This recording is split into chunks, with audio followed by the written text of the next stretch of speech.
सो आज का हमारा जो फर्स्ट टॉपिक है that is reactions in solutions, और इसमें हम लोग स्टार्ट करेंगे हमारे फर्स्ट टर्म से दैट इज सॉल्यूशन। सॉल्यूशन क्या है? It is a homogeneous mixture of two और मोर देन टू कंपोनेंट्स। दो या दो से ज्यादा कंपोनेंट्स को अगर हम मिक्स करते हैं और उससे एक होमोजेनस मिक्सचर बनता है, that mixture is known as solution. तो जो दो बेसिक कंपोनेंट्स हमेशा सॉल्यूशन में होने चाहिए, they are one solute and one solvent. और ऐसे सॉल्यूशन जिसमें only one solute one solvent present होता है, that type of solution is known as binary solution. Binary means two, right? तो यहाँ पे ओनली दो कंपोनेंट्स हैं, एक सॉल्यूट है एक सॉल्वेंट है, right? That is binary solution. अब इट डजंट मीन कि सॉल्यूशन में सिर्फ दो ही कंपोनेंट्स हो सकते हैं, more than two components are also possible. For example, sugar को अगर हम लोग वाटर में डिसॉल्व करते हैं तो sugar is solute, water is solvent. Okay, now ये जो सॉल्यूशन है it is binary solution because यहाँ पे ओनली दो कंपोनेंट्स हैं। व्हाइल शुगर एंड सॉल्ट दोनों को हम कंबाइनली वाटर में डिसॉल्व करें तो कंपोनेंट्स तीन हो गए। अब सॉल्वेंट यहाँ पे ओनली वाटर है, बट सॉल्यूट है यहाँ पे दो डिफरेंट सॉल्यूट्स जो कि शुगर एंड सॉल्ट है। यानी सॉल्यूशंस में दो या दो से ज्यादा कंपोनेंट्स प्रेजेंट हो सकते हैं। ठीक है, एट प्रेजेंट जो हम लोग स्टडी कर रहे हैं दैट इज बाइनरी सॉल्यूशन, जिसमें एक कंपोनेंट सॉल्यूट होगा एंड सेकंड कंपोनेंट सॉल्वेंट होगा। अब एग्जांपल के थ्रू स्टडी करते हैं, राइट? और सॉल्यूट एंड सॉल्वेंट को भी आइडेंटिफाई करने की कोशिश करते हैं। ना वी नो दैट कि सॉल्यूट और सॉल्वेंट को अगर हम लोग कंबाइन करें तो इनके कॉम्बिनेशन से क्या मिलता है हमें? सॉल्यूशन। तो सॉल्यूट हम किसे बोलेंगे? किसी भी सॉल्यूशन में सॉल्यूट जो है वो कौन सा कंपोनेंट होता है? तो नॉर्मली हम लोग जानते हैं सॉल्यूट वो कंपोनेंट है which is to be dissolved. ठीक है, जो कंपोनेंट को हमें डिसॉल्व करना है दैट इज सॉल्यूट। और सॉल्वेंट क्या होगा? Solvent is the medium where solute is dissolved. Solute और सॉल्वेंट के बीच में अगर हम कंपैरिजन करना चाहें तो अब इनके कॉन्सेंट्रेशन या फिर इनके प्रपोर्शन के बेसिस पे भी क्लासिफाई कर सकते हैं कि किसी भी सॉल्यूशन में जो कंपोनेंट लेस अमाउंट में प्रेजेंट होगा that is actually solute, right? और जो कंपोनेंट मोर अमाउंट में प्रेजेंट होगा that component is actually solvent. इन दोनों के कॉम्बिनेशन से हमें जो मिक्सचर मिल रहा है that mixture is actually solution. मैं ये मेंशन कर सकता हूं कि ये सॉल्यूट और सॉल्वेंट के कॉम्बिनेशन से जो सॉल्यूशन मिला that is actually homogeneous mixture. ठीक है, और ये जो सॉल्यूट एंड सॉल्वेंट कंपोनेंट जब कंबाइन हो जाते हैं तो ये जो होमोजेनस मिक्सचर बनता है इसे हम लोग बुलाते हैं ट्रू सॉल्यूशन, जहां पे सॉल्यूट के पार्टिकल्स कंप्लीटली सॉल्वेंट में डिसॉल्व हो जाते हैं। नाउ एक एग्जांपल मेंशन करता हूं, जैसे सपोज 20 ग्राम सॉल्ट के पार्टिकल्स यानी एक आयनिक सॉल्यूट है, इसको हम लोग ऐड करते हैं 80 ग्राम वाटर में जो कि एक पोलर सॉल्वेंट है। तो इसके कॉम्बिनेशन से हमें क्या मिलेगा? We will get 100 gram salt solution. Okay, तो ये एक सिंपल सा एग्जांपल है सॉल्यूशन का। So our next topic is saturated solution and unsaturated solution. इन दो टर्म्स को हमें कंपेयर करना है। देखो, इतना तो सबको पता होगा कि सॉल्वेंट एक लिक्विड है, उसके पार्टिकल के बीच में स्पेस होता है, और जब हम कोई सॉल्यूट उसमें डिसॉल्व करते हैं ना तो सॉल्यूट के पार्टिकल्स सॉल्वेंट के पार्टिकल के बीच में जो स्पेस है उनमें चला जाता है। अब अगर हमने किसी सॉल्यूशन में बहुत सारा सॉल्यूट ऐड कर दिया है तो सारा जो गैप है सॉल्वेंट के पार्टिकल्स के बीच का जो स्पेस है that intermolecular space is completely filled, right? उसमें अब हम लोग और नया सॉल्यूट ऐड नहीं कर सकते, डिसॉल्व नहीं कर सकते। अगर हम डिसॉल्व करने जाएंगे तो वो एक्चुअली डिसॉल्व नहीं होगा, वो प्रेसिपिटेट बन जाएगा, it will undergo precipitation.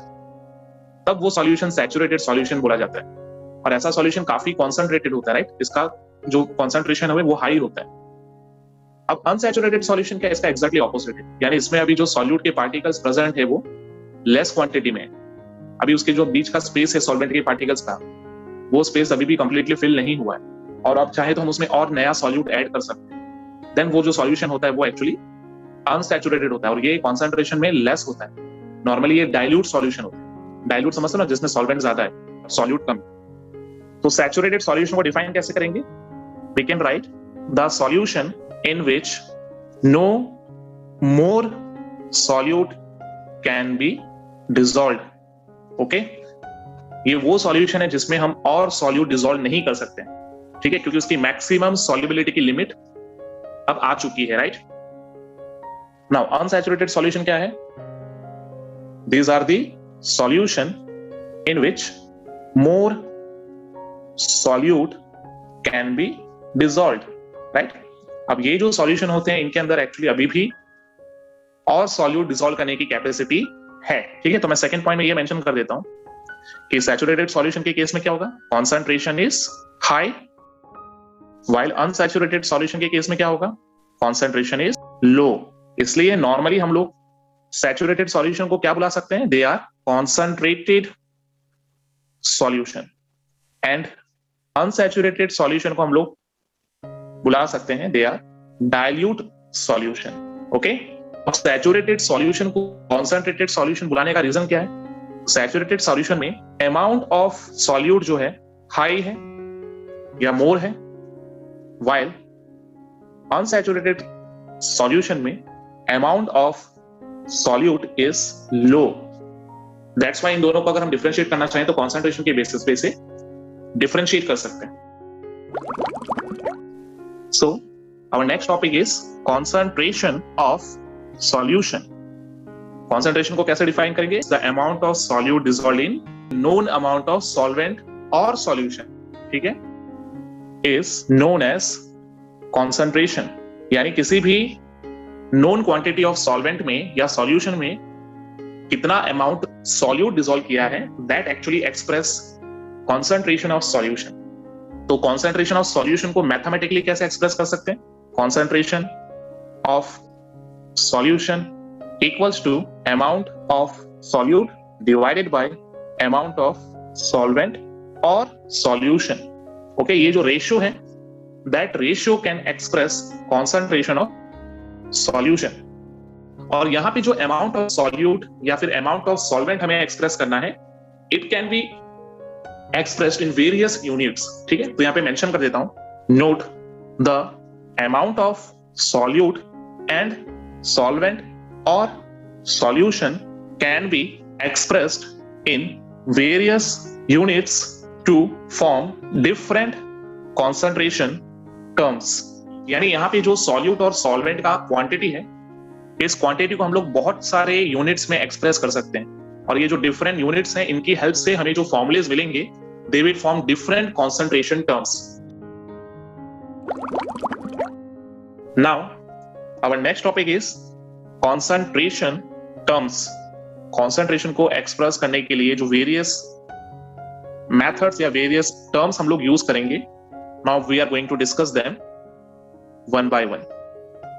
now concentration terms क्या है? तो जैसा कि मैं बता सकता हूं, concentration of solution can be expressed by various ways। अब यहां पे कुछ concentration terms जो हम लोग डिस्कस करेंगे, ठीक है, उनके बारे में बता देता हूं। First term is molarity, which is represented by capital M, okay. Then second term is molarity, which is represented by small m। Third term is formality, which is expressed by capital F। Fourth term is normality, which is expressed by capital N। Fifth term is mole fraction, which is expressed by small x. Sixth term is weight by weight percentage. Seventh term is weight by volume percentage. Eighth term is volume by volume percentage. Ninth term is volume by weight percentage. 10th term is parts per million, which is expressed by ppm। 11th term is parts per billion, which is expressed by ppb। Okay, तो ये कुछ terms हैं जिनकी help से हम लोग concentrations को express करने वाले हैं, ठीक है। अब यहाँ पे जो भी टर्म्स मैंने लिखे हैं ये 11th एंड 12th को कंबाइन करके लिखे हैं। अब इनमें से कुछ टर्म्स हम लोग यहाँ स्टडी करेंगे और कुछ टर्म्स को हमें 12th में यूज करना है। There is a important note, the concentration terms having volume in its formula get change with temperature। ठीक है, यानी जो concentration term के फॉर्मूले में वॉल्यूम होता है वो टेम्परेचर के साथ चेंज हो जाते हैं। ओके, यानी they all are temperature dependent concentration term। Reason क्या है? Since temperature is increased, then volume also get increased। okay, that's why यहां पे जो भी concentration term के फॉर्मूले में वॉल्यूम यूज होगा, they all get change with temperature। so our first concentration term is molarity। it is represented by capital M। normally we can define it, it is the number of moles of solute per liter of solution। Okay, so molarity actually show कर रहा है कि कितना solute है जो कि per litre solution में present है। It is represented by capital M.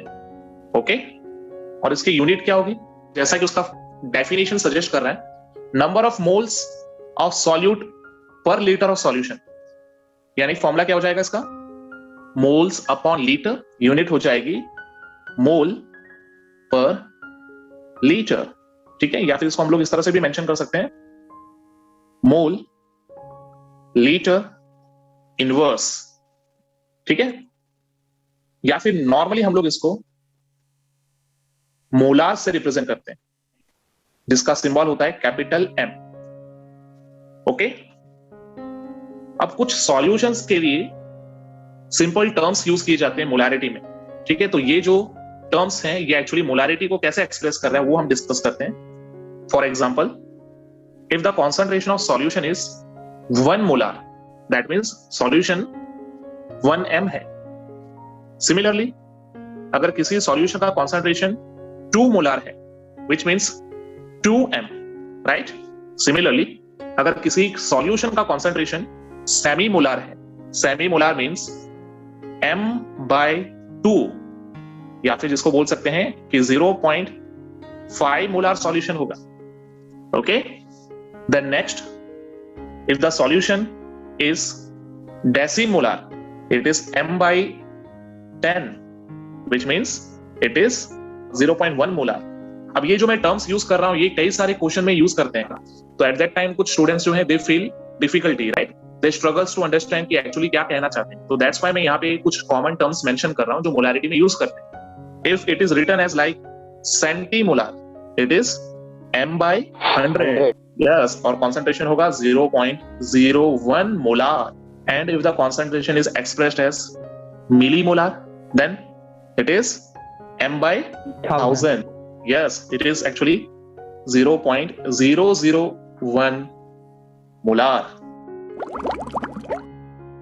now our next topic is mathematical forms of molarity. Start करते हैं सबसे बेसिक फॉर्म से। मोलारिटी को हम लोग नॉर्मली कैसे एक्सप्रेस कर रहे हैं? It is moles of solute present in a given litre of solution, right. तो मोलारिटी का फॉर्मूला क्या हो जाएगा? Molarity equals to number of moles of solute, that is small n moles, okay, divided by volume of solution in litres. तो normal method क्या हो गया? We can write molarity is actually equal to moles upon volume, right? Volume litre में होना चाहिए। मोल को क्या लिख सकते हैं हम लोग? Weight of solute divided by gram molecular weight of solute, right. Moles की जगह हम लोग weight of solute divided by molecular weight of solute लिख सकते हैं and multiply by volume of solution. अब वॉल्यूम ऑफ सॉल्यूशन लीटर में होना चाहिए। If it is given in ml, तो हम क्या करेंगे? इसे लीटर में कन्वर्ट करने के लिए ऊपर करेंगे मल्टीप्लाई बाय 1000। ठीक है, तो ये हमारा नॉर्मल फॉर्मूला है जो हम मोलारिटी के लिए यूज करेंगे। Now second formula. अब सेकंड फॉर्मूला एक्चुअली हमें अप्लाई करना है जब किसी सॉल्यूशन के अंदर हम लोग वाटर ऐड करते हैं, because of which molarity change होती है। ठीक है, यानी अगर हम किसी सॉल्यूशन के अंदर वाटर ऐड करेंगे तो उसका वॉल्यूम चेंज हो जाएगा और उसकी मोलैरिटी भी चेंज हो जाएगी। तो यहां मेंशन कर देते हैं, if molarity of solution is changed by changing its volume by adding water, तो इस मेथड को हम लोग बोलते हैं law of dilution. We know that कि हमने 10th में पढ़ा है, किसी भी सॉल्यूशन के अंदर अगर हम वाटर डालेंगे तो वो एक्चुअली डाइल्यूट होता है। m1 v1 equals to m2 v2, या फिर हम इसको इस तरह से भी लिख सकते हैं, m1 upon m2 is equal to v2 upon v1 आएगा। ओके, अब यहां पे m1 v1 and m2 v2 क्या है ये भी हमें पता होना चाहिए। m1 इज इनिशियल मोलैरिटी, यानी जो भी हम सॉल्यूशन यूज कर रहे हैं उसकी इनिशियल मोलैरिटी है m1, तो m2 क्या होगा, इट इज फाइनल मोलैरिटी, यानी वाटर ऐड करने के बाद जो मोलैरिटी चेंज हुआ ना, that new molarity is m2। Similarly v1 क्या होगा, it is initial volume of solution, right, water add करने से पहले जो सॉल्यूशन का वॉल्यूम था दैट इज v1। तो what will be v2, it is final volume, ठीक है, यानी वाटर ऐड करने के बाद जो वॉल्यूम आया दैट इज v2।